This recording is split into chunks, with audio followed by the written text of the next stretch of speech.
దీపాన్ని ఎలా వెలిగించాలో తెలుసుకుందామా? ఒక ఆళ్వార్ల తిరునామం పూదత్తాళ్వార్.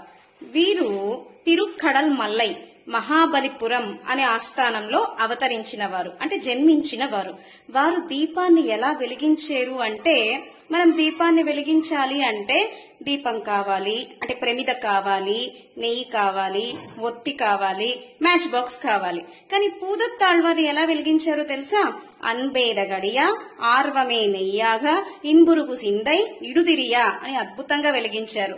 అన్బు అంటే ప్రేమ, భక్తి అనే ప్రమిదలో ఆర్వమే నెయ్యాగా ఆర్తి అనే నెయ్యిని పోసి ఇన్బురుగు సిందై, కన్నా అనగానే ఆళ్వార్ల మనసు అలా కరిగిపోతుందంట వెన్నెల. ఆ ఆర్వం మనసు కరిగే పరభక్తి అనే దీపాన్ని వెలిగించి ఆ దీపపు కాంతితో పెరుమాళ్లను దర్శించారు, శ్రీమన్నారాయణ్ణి దర్శించారు పూదత్తాళ్వార్. కనుక ప్రేమ ఉండాలి పరమాత్మ విషయంలో, భక్తి ఉండాలి పరమాత్మ విషయంలో. ప్రేమతో ఏది ఆరాధించినా పరమాత్మ స్వీకరిస్తాడు. పత్రం పుష్పం ఫలం తోయం యోమే భక్త్యా ప్రయచ్చతి అని భగవద్గీతలో మన కృష్ణయ్య అనుగ్రహించాడు.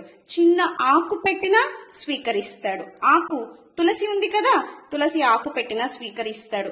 అయ్యో కుళాయిలో నీరు రావట్లేదే అని ఆనంద బాష్పాలు 2-3 చుక్కలు కార్చినా ఆ నీటిని కూడా స్వీకరిస్తాడు.